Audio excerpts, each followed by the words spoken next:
Fellow Kenyans, we come to the close of the year with deep reflection and profound possibility. Our nation faces a serious test of its values and its institutions.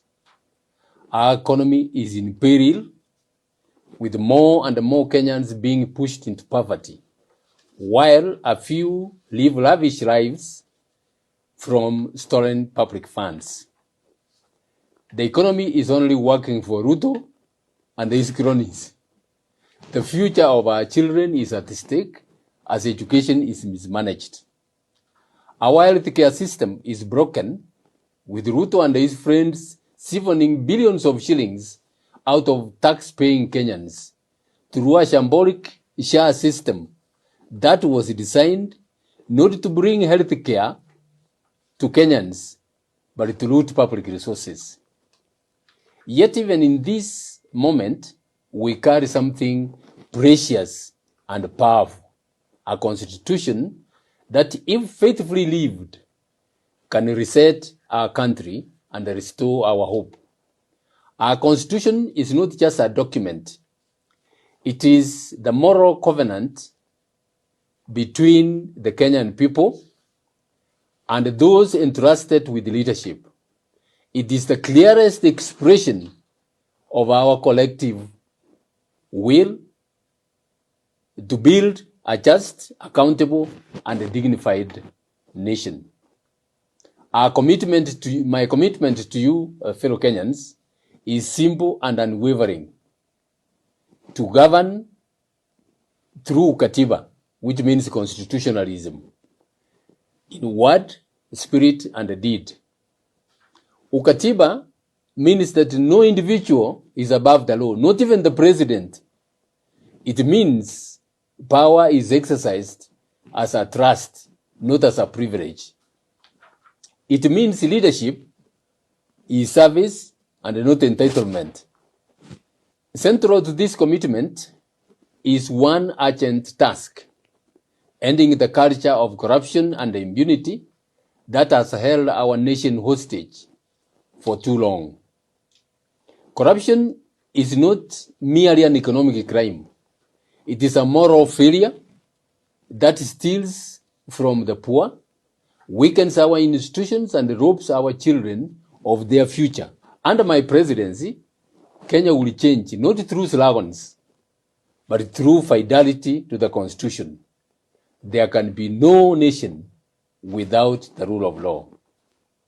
We will restore the independence and the dignity of our institutions, allowing investigators, prosecutors, auditors, and judges to do their work without fear of interference.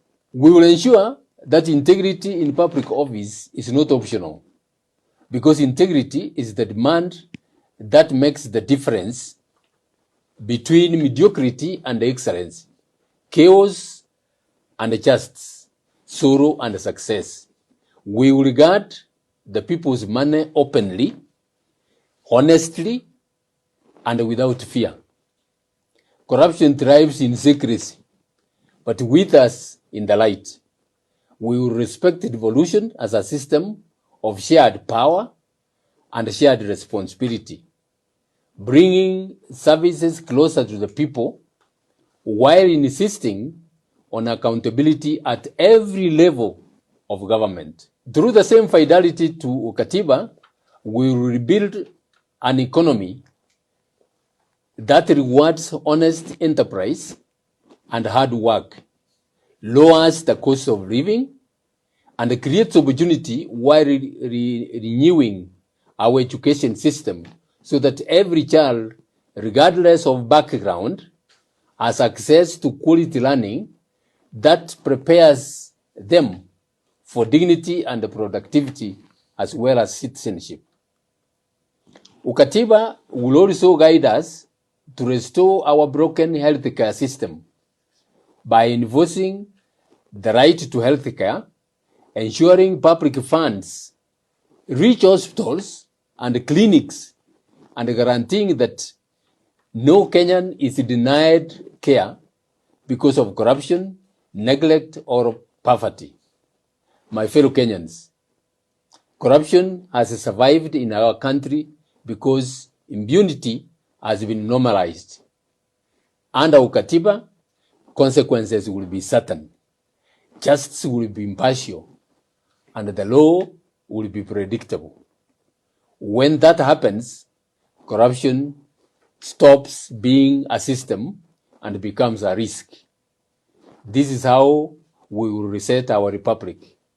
This is how we will restore trust between citizens and the state. This is how we will rebuild Kenya lawfully, fairly, and together. The future of this nation does not depend on one person. It depends on our collective decision to return to the Constitution we gave ourselves in 2010. I ask you to walk this journey with me, with courage, patience, and faith in the rule of law. May the new year mark the beginning of a Kenya where justice is ordinary, integrity is expected, and leadership is accountable. May God bless you. May God bless the Republic of Kenya.